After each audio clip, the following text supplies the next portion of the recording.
Isang araw habang naglalakad sa loob ng isang kuweba ang demon at kinikilalang great magician na si Romberg ay may nakaengkwentro siyang mga mababangis na lobo. Matapos niyang mailigpit ang mga ito ay nakita niya sa unahan ng mga biktimang tao kaya kapang kanilang anak na sanggol pa lang. Dahil buhay pa ang sanggol ay nagpasya siya na ampunin na lang ito. Pinangalanan niya itong Ike at habang lumalaki ito ay tinuturuan niya na din ito ng iba't ibang klase ng mahika. Para naman maitago ang totoong katauhan nito bilang isang tao ay pinapasuot niya ito ng balabal at maskara. Makalipas ang ilang taon ay naging miyembro na din ito ng Demon Lord's Army at naging Undying Brigade Commander siya ng 7th Army Corps. Nagpa siya ang Demon Lord na umpisahan na ang pagsalakay sa mga tao at si Ike ang Brigade Commander na namuno dito. Dahil sa taglay niyang galing sa pamumuno ay nagawa nilang masakop ang impregnable fortress city ng Arsnam sa loob lamang ng isang linggo. Dahil dito ay napahanga niya ang kanyang commander na si Zephyro. Pero hindi naging madali para sa kanya na makita ang kalagayan ng mga taong nasaktan sa labanan dahil may puso pa din siya ng isang tao. Naglagay siya ng makapangyarihang barrier sa paligid ng silid na kinaroroonan niya para walang demon na basta-bastang makakapasok habang wala siyang maskara. Ngunit nagulat na lang siya nang makita niya sa ilalim ng mesa ang isang babaeng katulong. Dahil sa pagmamakaawa nito ay nauntog tuloy ito dahilan para mawalan ito ng malay. Sakto namang dumating ang alalay niyang si Jiran kaya hinayaan niya na lang muna ito. Ilang sandali lang ay nakipag-usap sa kanya ang mga mamamayan ng Arsnam dahil gusto ng mga ito na malaman kung magkano na ngayon ang ibabayad nilang buwis sa Demon Lord's Army. Matapos niyang sagutin ang mga ito ay bigla na lang siyang na-teleport sa ibang lugar kung saan inatake siya dito ng isang golem. Pero alam niya na ang kanyang commander ang may gawa nito kaya ginamit niya na ang kanyang mahika para talunin ang golem. Hindi akalain ni Zephyro na ang batang nagtatago palagi sa likod ni Romberg ay isa ng ngayong malakas na sorcerer. Tanging si Zephyro lang ang demon na nakakaalam sa sekreto niya bilang isang tao. Nalaman niya na kaya pala gusto siyang makita nito ay dahil gusto umano siyang makita ng Demon Lord o ni Dairakuten. Sa tingin ni Zephyro ay baka napamangha niya din ang Demon Lord kaya magtutungo sila ngayon sa Demon Lord's Castle. Para hindi mahalata ng mga bantay na isa siyang tao ay pinalibutan ni Zephyro ng mahika ang buo niyang katawan. Hindi naman nagulat pa ang mga bantay dahil apo siya ng Master Magician kaya dito niya lang nalaman na kilala pala talaga ang kanyang lolo. Pagkapasok nila ng kastilyo ay muli niyang inalala ang mga nagawa ng kanilang Demon Lord. Ito din ang unang beses na makikita niya ito kaya hindi niya maiwasan na kabahan. Akala niya ay isa itong nakakatakot na demon pero nang makaharap niya na ito ay nagulat siya na isa pala itong babae. Habang nag-uusap na sila tungkol sa naging tagumpay niya sa pagsakop sa Arsnam ay hindi niya maiwasan na magpakumbaba dahilan para maisip tuloy ng Demon Lord na para siyang isang tao. Pero matapos sabihin ni Zephyro na apo siya ni Romberg ay naisip na lang ng Demon Lord na baka dito niya ito namana. Ang isa pa palang ipinagtataka ng Demon Lord ay kung bakit hinayaan niyang mabuhay ang mga mandirigma sa panig ng mga tao at pati na din ang commander ng mga ito. Buti na lang ay may nakahanda na siyang sagot na natutunan niya din sa kanyang lolo. Gayunpaman ay hindi pa din maiwasan ng Demon Lord na mapansin na naiiba siya sa mga demon at nais nito na makita ang totoo niyang mukha sa susunod nilang pagkikita. Dito na nagtapos ang kanilang pag-uusap kaya nakahinga na din siya ng maluwag. Dito na sinabi sa kanya ni Zephyro ang gantimpala umano ng Demon Lord sa kanya pero parang isa din itong parusa. Ito ay dahil siya umano ang gagawin ruler sa bayan ng Ivalias na siyang magsisilbing frontline ng kanilang hukbo. Misyon niya dito ay protektahan ito at doblehin ang buwis na makokolekta niya. Pagkabalik niya sa Arsnam ay ginising niya ang babaeng katulong na muling nagmakaawa sa kanya. Kaya nilinaw niya na dito na wala siyang balak na iligpit ito. Nagpakilala ito sa pangalang Sati at ginawa niya itong personal maid niya dahil alam na nito ang kanyang sekreto. Kaya isinama niya na din ito sa Ivalias pati ang ibang demon na pinapamunuan niya. Kagad nilang sinimulan ng pag-aayos ng mga pader bago pa man magsagawa ng pagsalakay ang mga tao. Dahil sa ginawa niyang estratehiya ay napapamangha na lang si Jiran sa kanyang katalinuhan. Kaya naiisip na din ito na baka siya na ang susunod na maging Demon Lord. Habang nakikipagdigma naman ang ibang Demon Lord's Army sa hukbo ng Rosaria ay nalaman nila na nagpaplano na ang mga ito na makipag-alyansa sa ibang bansa. Alam ng Demon Lord na darating din ang araw na ito kaya naisip niya na ipaubaya na ito kay Ike. Kagad na nagtungo sila Ike at Sati sa Rosaria para kumpirmahin ito. Habang naglilibot-libot sila ay napahinto si Sati sa nagpapalaro sa eskinita para subukan ng kanyang swerte. Akala ng nagpapalaro ay may maloloko na naman siya ngunit alam pala ni Ike ang ginagawa niyang pandaraya. Dahil dito ay binugbog tuloy siya ng kanyang mga naloko.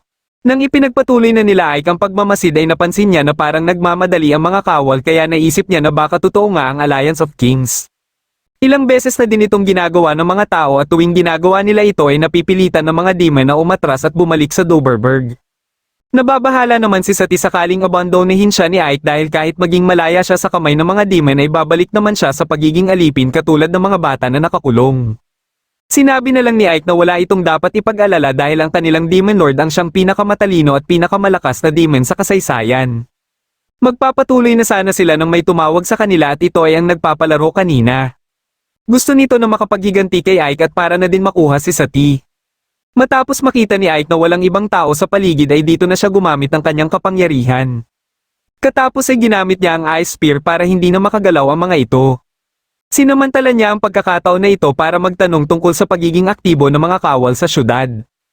Nalaman niya na may pinaplano pala ang hukbo ng Rosaria na atakihin ang Ivalias bago pa man mag-umpisang kumilos ang Alliance of Kings. Naisip niya kagad na kaya ginagawa ito ng Rosaria ay para makuha nila ang karangalan at makaangat sa ibang bansa. Ang napili naman ng Rosaria para pamunuan ng hukbo na aatake sa Ivalias ay ang White Rose Knights commander na si Alistair. Hindi na sila nagsayang pa ng oras at kaagad na pinalakad na si Alistair. Pagkabalik nila Ike sa Ivalias ay biglang dumating dito ang succubus na si Lilith at may gusto kay Ike. Dito na sila nagkakilala ni Sati na kaagad nitong itinuring na karibal kay Ike. Makalipas lang din ng ilang oras ay nakapwesto na sa di kalayuan ng Ivalias ang hukbo ni Alistair. Ngunit bago pa man sila makaatake ay bigla na lang nagpakita ang mga kalansay na nakabantay sa palibot ng Ivalias. Dito na din kumilos ang ibang demon at dahil hindi ito inaasahan ni Alistair ay napilitan siya na paatrasin ang kanyang hukbo. Habang pinapanood ni Ike ang pag-atres nila Alistair ay hindi niya alam na may aatake sa kanya mula sa likuran.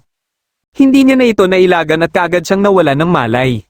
Matapos namang malaman ng general ni Alistair ang ginawa nilang pag-atres ay sobra itong nadismaya kaya nagpa siya ito na ipakulong si Alistair. Nang magkamalay si Ike ay nagulat na lang siya nang makita si Sephiroth na natutulog din sa kanyang higaan. Ito pala ang gumamot sa natamo niyang sugat mula sa palaso. Pinayuhan siya na magpahinga muna dahil isa pa din siyang tao. Kinuha niya ang palaso na tumama sa kanya at dahil nagmula ito sa likuran ay gusto niya munang kumpirmahin kung kagagawan ba ito ng mga kalaban o may traidor sa kanyang hukbo. Inatasan niya si Jira na alamin kung nasaan na ngayon si Alistair at nang malaman niya na nakakulong na ito ay kaagad siyang lumakad para puntahan ito. Kasama si Lilith ay pinasok nila ang kulungan na madali lang nilang nagawa. Pagkapasok niya sa pinagkulungan kay Alistair ay bigla itong umatake kaya napilitan siya na pigilan ito. Hindi na siya nagpaligoy-ligoy pa at kaagad itong tinanong kung may ipinadala ba itong assassin sa Ivalias para ipaligpit siya. Pero dahil sa kanyang pananalita ay nagtaka na din si Alistair kung isa nga ba talaga siyang demon. Matapos malaman ng mga prison guard na may nanghimasok ay sinamantala ni Alistair ang pagkakataon na ito para tutukan ng patalim si Ike. Pagkalapit ng mga kawal ay dito na gumamit ng mahika si Ike para pahinain ang kanilang pandama. Matapos niyang patulugin ng mga kawal ay bigla naman siyang inatake ng higanteng kawal. Ginamitan niya ito ng kanyang kapangyarihan pero iniligtas din niya ito kaya nagtaka si Alistair. Ilang sandali lang ay bumigay na din ang inaapakan ni Alistair pero mabilis na kumilos si Ike para iligtas siya. Dito na din nagpakilala si Ike at muling tinanong si Alistair kung may ipinadala ba itong assassin sa Ivalias.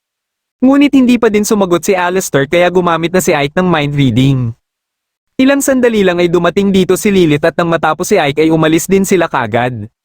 Base sa kanyang mga nakuhang impormasyon sa utak ni Alistair ay masasabi niya na wala itong kinalaman sa tangkang pag-assassinate sa kanya. Pagkabalik nila sa Ivalias ay ipinatawag niya ang buong hukbo para din gamitan ng kanyang mind reading. Dahil walang kinalaman si Alistair sa assassination ay malakas na ang kanyang kutob na isa sa mga ito ang umatake sa kanya. Ilang sandali lang ay natuntun niya na ang espiya kaya kagad niya itong nilapitan. Wala na itong nagawa kundi sabihin ang lahat na nalalaman nito. Pinuntahan niya si Sephiroth para ipaalam dito na ang Vice Commander ng 7th Corps na si Jace ang traidor sa kanilang hukbo. Hindi naman nagdalawang isip si Sephiroth na panagutin ang traidor na ito. Kaya kinabukasan mismo ng umaga ay binisita ni Ike si Jace sa bayan kung saan ito nakatalaga. May hinala na ito na alam na ni Ike na siya ang mastermind sa assassination kaya tinipon niya lahat ang kanyang hukbo. Pero bago pa man sila makaatake ay pinaulanan na sila ng mga bulalakaw ni Sephiroth. Nililigpit naman ng mga tauhan ni Ike ang ibang tauhan ni Jace na sumusubok na tumakas. Inutusan ni Jace ang iba niyang tauhan na atakihin si Ike at sinamantala niya ang pagkakataon na ito na tumakas. Ngunit hindi pa man siya nakakalayo ay nagulat na lang siya nang bigla siyang inatake ni Ike. Naglaban silang dalawa pero dahil mahina si Jace sa labanan ay madali lang siyang tinalo ni Ike. Naisip nito na hikayatin na lang si Ike na sumali sa kanilang grupo at magtulungan sila na magsagawa ng rebelyon laban sa kanilang Demon Lord. Nang tumanggi si Ike ay kaagad siyang inatake ni Jace pero nailagan lang ito ni Ike. Dito na dumating si Sephiroth pero wala pa man siyang ginagawa na kahit ano kay Jace ay unti-unti nang nilalamon si Jace ng lason. Sinubukan ni Ike na gumamit ng antidote spell ngunit hindi ito umubra. Bago pa bawian ng buhay si Jace ay nahikayat pa siya ni Sephiroth na sabihin kung sino ang nag-utos sa kanya. Ito pala yung commander ng Third Corps na si Basteo kaya kaagad silang nakipagkita sa Demon Lord para ipaalam ito. Pero andito din pala si Basteo na may nauna nang sinabi sa Demon Lord. Sinabi pala nito na gusto lang siyang i-frame up nila Sephiroth sa pagligpit ng mga ito sa kanilang Vice Commander. May hinala siya na gusto lang maaga nila Sephiroth ang buong hukbo ng Third Corps. Ngunit alam pala ng Demon Lord kung ano talaga ang pinaplano ni Basteo. At bagamat totoo naman ang katapatan ni Sephiroth sa kanya ay may pagkukulang naman ito sa paghawak sa kanyang hukbo. Kung tutuusin ay parehas sila na dapat managot pero ayaw ng Demon Lord na mawalan ng dalawang commander. Pero dahil ayaw din niya na palampasin lang ito ay magsasagawa na lang siya ng duelo. Ang duelo na ito ay hindi direktang labanan sa pagitan nila Sephiroth at Basteo kundi titingnan dito kung paano nila papamunuan ng maayos ang kanilang hukbo na binubuo ng mga puppet. Gusto ni Sephiroth na si Ike ang magsilbing commander ng kanyang hukbo dahil kung talento lang bilang commander ang pagbabasehan ay sigurado siya na nalampasan na siya ni Ike. Hindi na nagawa pang makatanggi ni Ike kaya minabuti niya na lang na mag-isip ng magandang plano kung paano niya magagamit ng maayos ang mga puppet. Humingi siya ng ideya kay Sati baka sakaling may maisip itong magandang plano. Nang imungkahi ni Sati ang crossbow ay dito na naisip ni Ike ang baril dahil sigurado siya na hindi ito alam ni Basteo. Alam niya na kayang-kaya ni Sephiroth na makalikha nito ngunit nang makausap niya si Sephiroth ay itinanggi lang nito na makakagawa siya ng baril sapagkat hindi pa naman umano niya ito nakikita. Hindi maintindihan ni Ike kung bakit pa relax-relax lang si Sephiroth kahit pa na ang buhay nito ang magiging kapalit sakaling matalo siya sa duelo.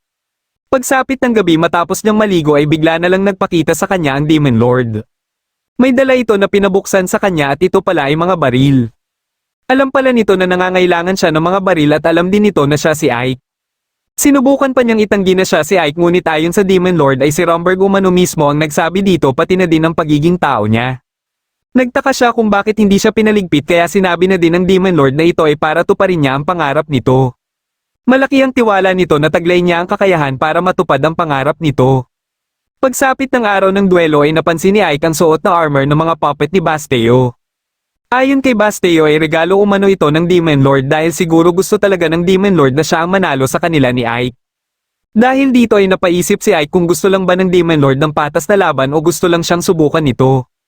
Pagkaumpisa ng duelo ay nalagasan kaagad ng maraming puppet si Ike dahil sa iba't ibang klaseng sandata na hawak ng mga puppet ni Basteo.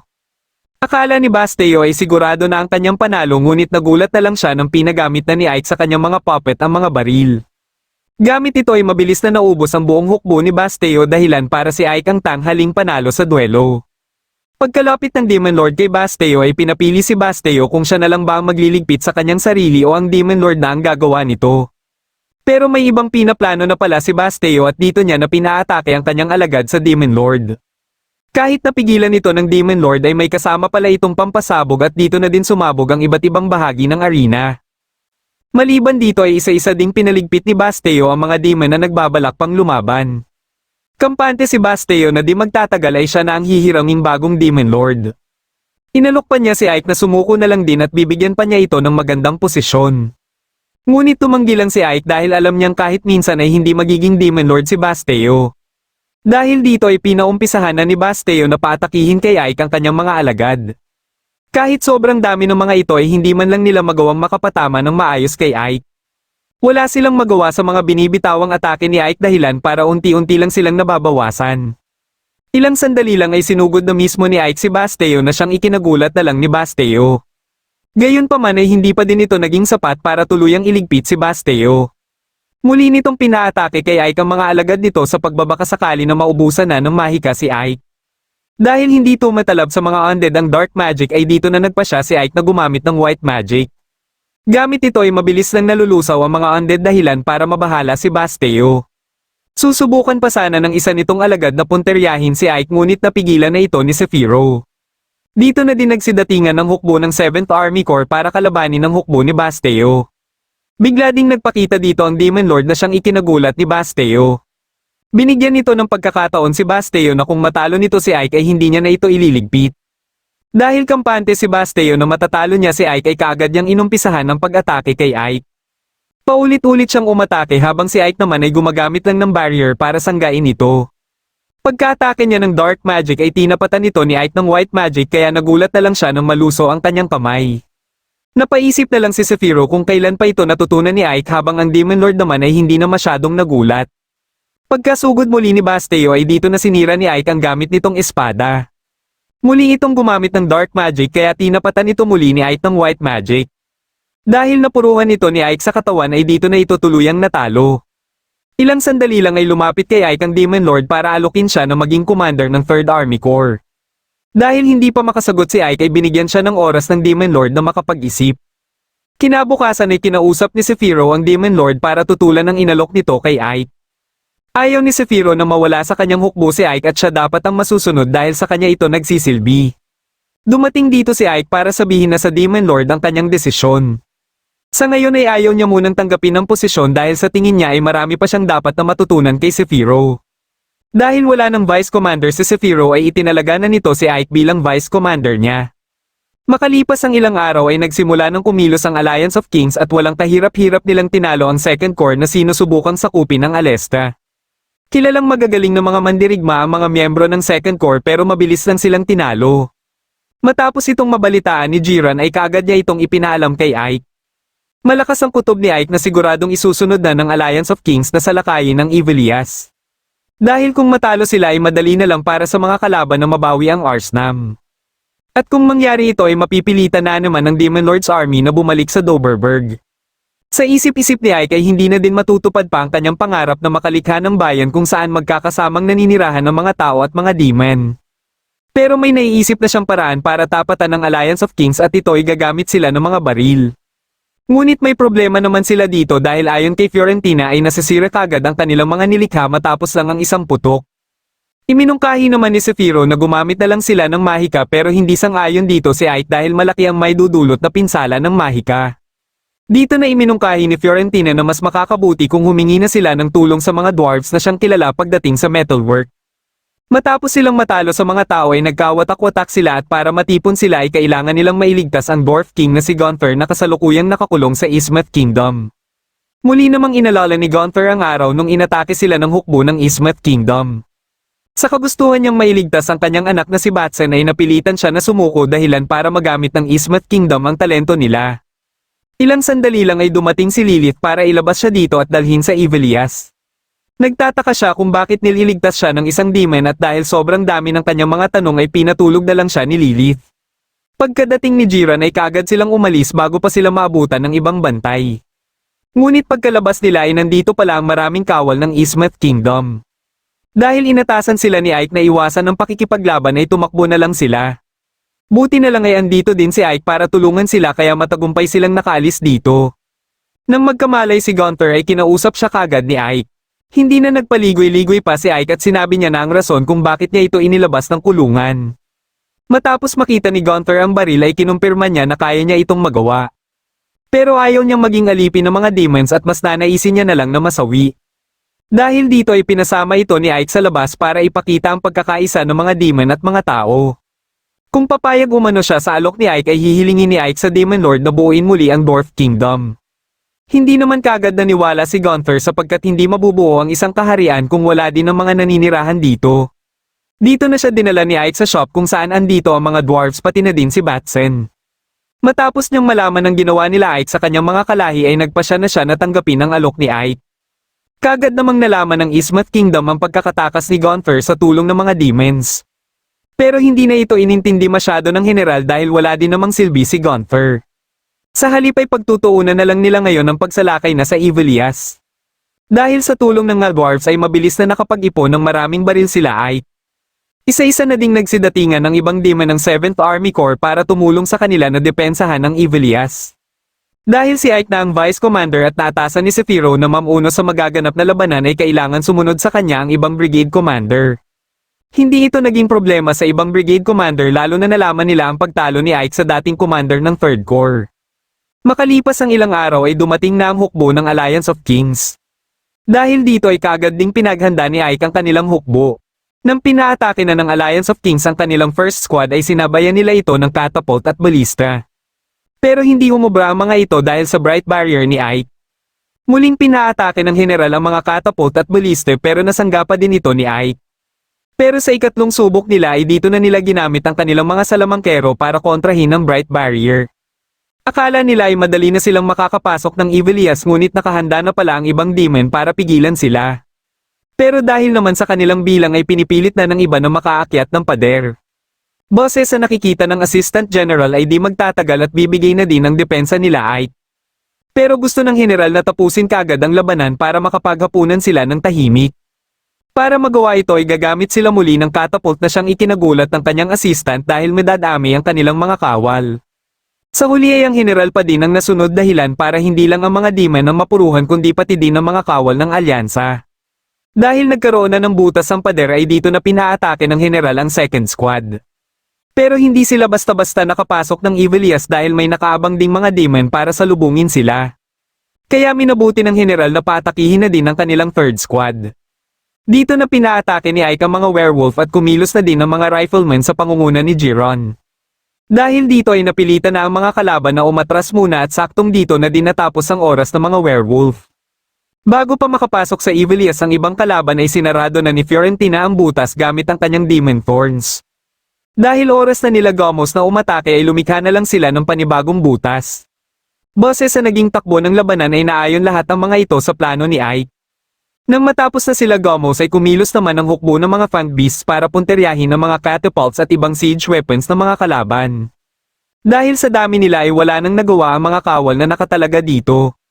Dahil na-scout na ni Ike ang hukbo ng kalaban ay alam niyang may reserve force ang mga ito. Nakiusap siya kay Sephiroth na asikasuhin ang mga ito para hindi na makasali ang mga ito sa labanan. Sa pagpapatuloy ng labanan ay nagtataka na ang mga kalaban kung bakit parang nalulugi sila kahit sobrang dami ng kanilang bilang kumpara sa mga demons. Matapos malaman ng general na naubos na ang kanyang second at third squad ay nagpasya siya na patakihin na ang buong hukbo. Para madagdagan ang moral ng kanyang mga kawal ay sasama din siya sa pagsugod. Ngunit bago pa man sila makalapit sa Evilias ay bigla na lang nabiyak ang lupa na kanilang dinadaanan. Kagad nilang hinanap ang kanilang mga salamangkero ngunit kanina pa pala nadakip ang mga ito. Nang mahulog ang general sa kanyang kabayo ay dito na ito hinarap ni Ike. Binigyan ito ni Ike ng pagkakataon na mabuhay basta aatras na sila. Pero nagmatigas lang ito kaya dito na ito inatake ni Gunther. Ililigpit na sana ito ni Gunther pero pinigilan siya ni Ike. Ang problema ay buo na ampas siya ni Gunther na iligpit talaga ito at sa sobrang takot nito na mamatay ay pumayag na ito na umatras. Dali-dali silang umalis dito at matapos malaman ng pinuno ng reserve force na umatras na ang main force ay umalis na din sila. Dahil sa tagumpay ng mga demon ay namangha na lang ang ibang brigade commander kay Ike. Makalipas ang ilang oras ay kinausap ni Sephiroth si Ike para batiin ito sa kanilang pagkapanalo. Katapos ay binigyan niya ito ng panibagong misyon at ito ay magtungo sa Zenobia na isang trading city. Matapos ang pagtalo niya sa Alliance of Kings ay siguradong magsasagawa ng all-out attack ang mga tao sa Demon Lord's army. Kaya bilang paghahanda ay kakailanganin nila ng supply ng maraming pagkain na gagamitin sakaling dumating ang digmaan. Misyon niya sa Zenobia ay kausapin ng Federation leader para sa trade treaty. Ipinangako naman ni Sephiroth na siya na ang tututok sa pag-rebuild ng Evilias. Katapos nilang mag-usap ay kinausap ni Ike sila Jiron at Lilith para atasan ng mga ito na pamunuan pansamantala ang Evilias. Gusto sana ng mga ito na sumama din sa kanya sa Zenobia ngunit mas kailangan niya ang mga ito na maiwan dahil sila lang ang kanyang mapagkakatiwalaan. Pumayag na lang ang mga ito ngunit hindi nila alam na isasama pala ni Ike si Sati. Nang malapit na sila sa Zenobia ay may narinig silang ingay at ito pala ay may inaatake na naman ang mga miyembro ng Redbeard Pirates. Nais ng mga ito na makuha ang babaeng sakay ng karwahe para dalhin sa kanilang kapitan. Pero bago pa man nila ito makuha ay kumilos na si Ike para iligtas ang babae. Nang makita ni Ike ang babae ay nagulat siya dahil sa pagkakahawig nito kay Sati. Hindi naman makapaniwala ang mga personal bodyguard ng babae na madali lang niyang tinalo ang mga miyembro ng Redbeard Pirates. Matapos niyang pagalingin ang mga sugat ng mga ito ay nagpakilala sa kanya ang babae sa pangalang Uriah Octave at siyang anak ng Zenobia's leader. Dahil saktong pabalik na ng Zenobias sila Uriah ay sumabay na lang sila. Dito na nagpakilala si Ike sa pangalang Wright na isang mage ng Ismith. Nalaman nila na nagtungo sila Yuria sa lugar ng isang noble para sana sa arranged marriage pero tumanggi si Yuria. Sa isip-isip naman ni Yuria na buti na lang din na tumanggi siya dahil parang si Ike na ang gusto niyang maging asawa. Pagkadating nila ng Zenobia ay iniharap ni Yuria sila Ike sa kanyang ina na si Eltria na siyang Federation leader. Bago mag-umpisa ang kanilang usapan ay minabuti ni Eltria na palabasin muna si Yuria. Katapos ay dito niya na tinanong si Ike kung ano umano ang sadya ng isang Demon Lord's army sa kanya na siya namang ikinagulat ni Ike. Hindi akalain ni Ike na malalaman ni Eltria na miyembro siya ng Demon Lord's army. Katwiran ni Eltria ay wala naman siyang kilalang mage ng Ismet na nagngangalang Reich at isa pa ay nalaman din niya mula kina Yuria at sa mga guard na isang makapangyarihang spellcaster si Ike. Dahil dito ay sinabi na lang ni Ike ang totoo at bagamat kabilang siya sa Demon Lord's army ay isa pa din siyang tao. Mga tao ang kanyang mga magulang pero isang demon ang nagpalaki sa kanya. Katapos ay sinabi niya din kagad ang kanyang sadya na trade treaty sa Zenobia. Hindi lubos maisip ni Eltria na magkakaroon sila ng trade treaty sa Demon Lord's army dahil para sa kanya ay lubhang mapanganib ito. Baka balang araw ay lipulin na lang ng Demon Lord's army ang mga tao. Kaya dito na din sinabi ni Ike na hindi ito mangyayari dahil ang layunin niya talaga ay makapamuhay ng magkasama ang mga tao at mga demons. Gayunpaman ay hindi pa din pumayag si Eltria sa kadahilanang hindi nila masasabi baka isang araw ay magbago na lang ang isip ng mga demons. Dahil dito ay sinabi na ni Ike na kaya nilang lipulin ang mga pirata na nanggugulo sa Zenobia. Aminado si Eltria na perwisyo nga ang mga pirata sa kanila dahil katumbas ng kanilang annual budget ang pinsalang na ibibigay ng mga ito sa kanilang syudad. Pumayag si Eltria sa trade treaty pero may mga kondisyon siya. Una ay ang paglipol sa mga pirata at ang pangalawa ay dapat pakasalan ni Ike si Yuria. Hindi kaagad nakapagdesisyon si Ike sapagkat kahit isa siyang tao ay nabibilang naman siya sa Demon Lord's army. Hindi naman ito problema kay Eltria dahil nakikita niya ang katalinuhan at katapatan ni Ike at baka isang araw ay maging Demon Lord ito kaya magandang pagkakataon nito para magkaroon na sila kaagad ng magandang relasyon. Biglang pumasok dito ang isang guard para ipaalam kay Eltria na umaatake na naman umano sa port ang Redbeard Pirates. Layunin ng mga ito na makuha ang sakay ng isang barko na nakatakda sanang umalis. Dahil isang mage ang kanilang kapitan na si Carasa ay hindi makapalag sa kanila ang mga guard ng Zenobia. Muling tinanong ni Eltria si Ike kung tatanggapin ba nito ang kanyang mga kondisyon. Pagkadating nila sa port ay wala na dito ang mga pirata at nakuha na din nila ang kanilang pakay. Matapos niyang tulungan ng guard ay inatasan niya ito na maghanda ng mga tao at mga sandata dahil magsasagawa sila ng counter-attack pagka-atake muli ng mga pirata. Makalipas ang ilang minuto ay nilapitan si Ike ni Yuria dahil nais nitong makipag-usap sa kanya. Tungkol pala ito sa kondisyon ng ina nito sa kasal nilang dalawa. Akala ni Ike ay ayaw ito ni Yuria kaya nilinaw ni Yuria na gusto niyang magpakasal sila dahil gusto na umano siya nito. Nasa labas lang pala si Sati kaya narinig nito ang kanilang usapan. Kagad siyang naramdaman ni Ike pero pagkalabas ni Ike ay wala na ito. Minabuti ni Sati na mamili na lang ng mga ingredients para matuwa din sa kanya si Ike. Minamatyaga na pala siya ng isa sa miyembro ng Redbeard's Pirates sa pag-aakalang siya ang anak ng Zenobia's leader. Kaya pagkapasok nila sa maliit na eskinita ay dito na siya dinukot nito. Dinala siya sa isang silid at dito niya na nalaman na pinagkakamalan siyang si Yuria.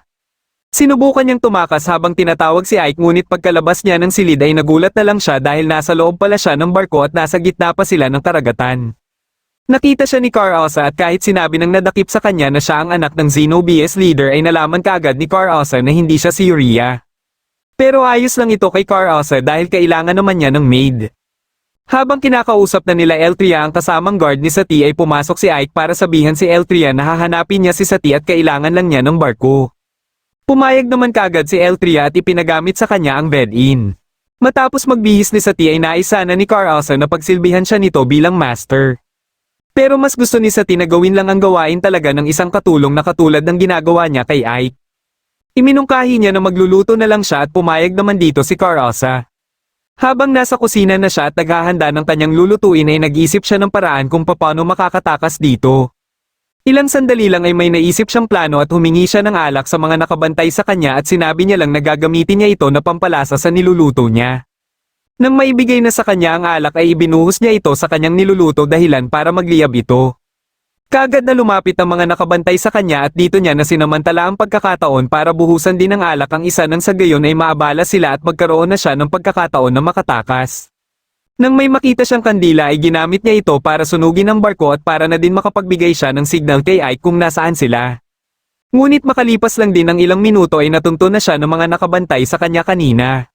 Sinubukan pa niyang tumakbo ngunit nahuli din siya ni Carasa. Ayaw siyang iligpit ni Carasa pero paparusahan pa din siya sa kanyang ginawa. Nang puputulan na sana ang isa niyang paa ay sakto ding dumating dito si Ike at nagawa siyang mailigtas. Matapos makita ni Carasa si Ike ay kaagad na ipinag-utos nito sa kanyang mga tauhan na iligpit si Ike. Kahit sobrang dami ng mga umaatake kay Ike ay wala naman silang nagagawa sa kapangyarihan ni Ike. Pero dahil ayaw ni Ike na iligpit ang mga ito ay minabuti niya na lang na ihulog ang mga ito sa dagat. Biglang inatake ni Carasa sila Ike pero buti na lang ay mabilis na nakalikha ng barrier si Ike. Gamit ang malalakas na atake ni Carasa ay walang tigil niyang inatake sila Ike. Sinusubukan lang ni Ike na iwasan ang mga ito dahil prinoprotektahan niya si Sati. Dahil sa lakas ng atake ni Carasa ay inakala niya na nailigpit niya na sila Ike. Kaya nagulat na lang siya nang muling lumitaw sila Ike at dito na din gumamit si Ike ng isa sa pinakamalakas niyang atake na hindi na nagawang masanggapan ni Carasa. Saktong nahulog si Carasa sa gamit nilang barko at matapos din nilang mahuli ang ibang pirata ay bumalik na sila sa Zenobia. Dahil naubos ni Ike ang Redbeard Pirates ay nagkapirmahan na sila ni Eltria ng kanilang trade treaty. Gayunpaman ay nakiusap si Eltria na sekreto na lang nila ang kasunduan na ito dahil wala din namang may dudulot na maganda kung malalaman ito ng Alliance of Kings. Walang kaalam-alam si Ike na di magtatagal ay matatalo na ng Alliance of Kings ang hukbo ni Zephyro na kasalukuyang nasa Alesta.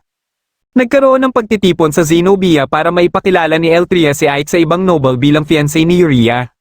Ngunit hindi akalain ni Ike na ito na pala ang magsisilbing seremonya ng kasalan nila ni Uria.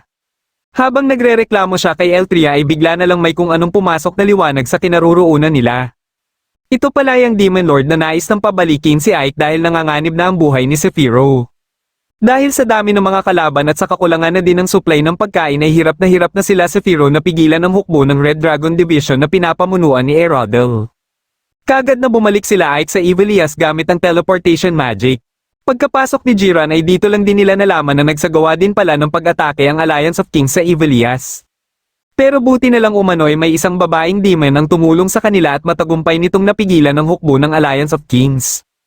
Plano ni Ike na makapunta sila kagad sa Aleste para tulungan sila sa Zephyro kaya pinahanda niya kay Jiran ang mga demons sa pwede nilang maisama.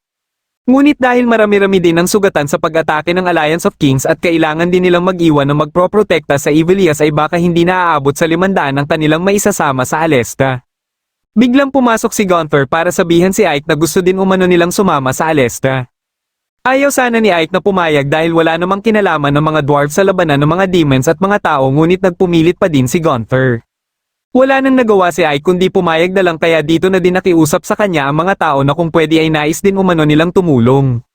Gusto umano nilang bayaran ang utang na loob nila kay Ike dahil simula nung hawakan ni Ike ang Ivalias ay naging maayos ang kanilang pamumuhay. Maliban dito ay matinding sakripisyo din ang ginawa ng mga demons nung nakaraang labanan para lang maprotektahan sila. Ayaw sanang tanggapin ni Jiran ang tulong ng mga tao kaya dito na siya sinipa ni Lilith. Kasama si Sati ay pinagalitan tuloy siya ng mga ito dahil pinapangunahan niya si Ike na magdesisyon kung ano ang gagawin. Tinanggap ni Ike ang tulong ng mga tao at ang plano niya ay hatiin ang kanilang hukbo para ang iba ay may iwan sa Ivalias para magprotekta dito. Pero pinayuhan sila ni Ike na kung sakali mang umatake ang Alliance of Kings ay mas mabuti kung sumuko na lang sila. Dahil kung malaman ng mga ito na nakikipagtulungan sila sa mga demons ay siguradong paparusahan sila ng matindi at ayaw ni Ike na mangyari ito. Kinabukasan mismo ng umaga ay lumakad na sila Ike patungo ng Alesta. 4 na araw ang kakailanganin sa paglalakad bago sila makarating sa Alesta at ang isa pang problema ni Ike ay lugi din sila dahil sa dami ng kalaban kaya kailangan niyang makaisip ng magandang plano habang naglalakbay sila. Habang patuloy sa pakikipaglaban si Zephyro sa hukbo ni Erodel ay nakaharap niya ang mage na si Valtel. Pero dahil may iba siyang pinaplano ay pinilit niya na makaiwas dito. Nagawa niyang makalayo dito at nang matanaw niya na ang hukbo na nasa labas ng Alesta ay inumpisahan niya na ang pagcast para sa gagawin niyang atake sa mga ito. Ngunit nang matatapos na sana siya ay bigla namang may pumana sa kanya. Ito pala ay si Erodel at dahil sa sobrang panghihina ay nawalan na siya ng malay. Ikinulong siya sa basement para magsilbing hostage dahil plano ni Erodel na lipulin ang buong hukbo ng 7th Army Corps. Alam niya na siguradong darating ang mga brigade commander ni Zephyro hanggat hawak nila ito. Dito na din nila naalala pareho na nagkaharap na pala sila dati sa Ivalias.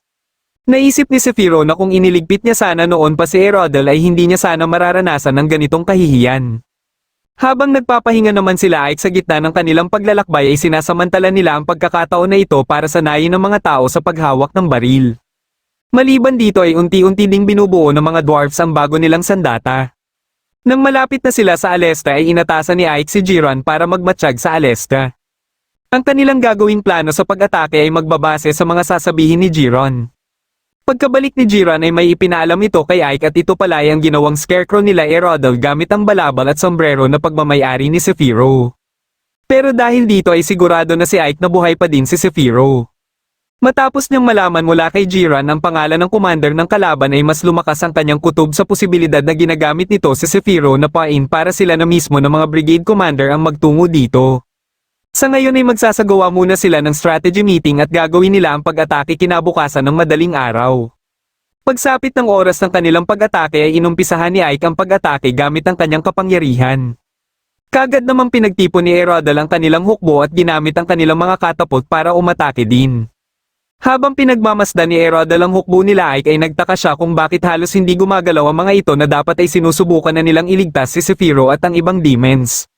Bigla niyang naalala ang commander ng Undying Brigade at malakas ang kutob niya na ito ang commander ng hukbo na kaharap nila ngayon. Pinabantayan niya ng mabuti si Sephiroth at pinahanda na din si Valtel. Wala silang kaalam-alam na nakapasok na pala sa kulungan ni Sephiroth si Lilith. Kaya habang binabantayan ng ibang kawal sila Fiorentina ay napansin nila ang mga nagsisibagsakan na kung anong maliliit na kumikinang. Kapangyarihan pala ito ni Lilith para patulugin silang lahat. Nang makita ni Fiorentina sina Lilith ay kaagad siyang lumapit ngunit bigla namang may pumana sa kanya. Nakita nila si Valtel na may kasamang maraming kawal at sinabihan sila Lilith na alam na umano ni Erodel ang kanilang pinaplano. Ngunit natawa lang si Lilith dahil nangyayari nga ang mga sinabi sa kanila ni Ike. Dito na nagpakita si Jiran at sa hudyat ni Lilith kay Ike ay kaagad na ipinadala ni Ike ang mga riflemen. Dahil dito ay hindi na nakaporma pa sila Valtel at dito na din sinamantala ng mga orcs na umatake. Matapos mawala ng malay si Fiorentina ay hindi na napigilan ni Sephiroth ang kanyang galit at pinunterian niya si Valtel. Hindi niya na ito hinayaan pa na makabangon at kagad niya na itong iniligpit. Mabilis na nagsitakbuhan ng ibang kawal at nang hahabulin pa sana sila ni Sephiroth ay pinigilan na ni Lilith si Sephiroth. Dito na nalaman ni Sephiroth na si Ike pala ang nagplano lahat ng kanilang gagawin. Di nagtagal ay nalaman na din nila Erodel na napasok na sila ng mga demons. Sunod na pinunterian nila Lilith ang mga katapult para hindi na sila magamit pa kina Ike. Nang maubos nila ang mga ito ay nagbigay na ng hudyat si Jiran kay Ike. Kaya ginamit na nila Ike ang bagong sandata na nilikha nila Gunther. Mga pampasabog pala ang mga ito at dito na din sinamantala nila Ike ang pagkakataon na lumusab na. Nang malaman ni Erodel na papalapit na ang buong hukbo ni Ike ay nagpasya siya na paatrasin na ang kanyang hukbo. Dahil dito ay matagumpay na naprotektahan ng mga demons ang Alesta. Makalipas ang ilang oras ay dumating din dito ang ibang brigade commander matapos nilang malaman ang mga nangyari. Habang pinag-uusapan nila ang nangyaring labanan ay pumasok si Jiran para ibigay kay Ike ang isang sulat na galing umano sa Red Dragon Division. Galing pala ito kay Erodel na nais batiin si Ike dahil napamangha umano ito sa galing ng ginawang plano ni Ike. Gayunpaman ay umaasa pa din ito na balang araw ay muli silang magkakaharap. Pero sa susunod nilang paghaharap ay sisiguraduhin umano nito na hindi na siya matatalo. Nagpasya si Ike na sagutin ang sulat at sinabi din niya ang mga gusto niyang sabihin kay Erodel. Ilang sandali lang ay biglang dumating ang Demon Lord na may kasamang malaking dragon dahilan para magulat ang lahat. Dahil hindi ito kilala ni Jiran ay pinaalis niya ito sa pag-aakalang naglalaro lang ito. Dito na kumilos si Ike para pigilan si Jiran kaya nalaman na ng lahat na ito pala ang Demon Lord. Biglang naalala ni Jiran na ito ang babae na tumulong sa kanila na protektahan ng Evilias. Binati ng Demon Lord sila Ike sa kanilang tagumpay kalaban ng Red Dragon Division. Dahil sa mga sunod-sunod na tagumpay ni Ike ay naisip ng Demon Lord na dapat ay hindi lang single brigade ang kanyang pamunuan. Kaya simula sa araw na ito ay siya na ang magsisilbing commander ng 8th Corps. Dito na nagtatapos ang huling episode ng The Strongest Magician in the Demon Lord's Army Was a Human Season 1. Kung nagustuhan mo ang ating kwento ay huwag kakalimutang mag-like at mag-subscribe na din para malalaman mo kagad kung may bago akong video. Maraming salamat sa panonood at shoutout na din kina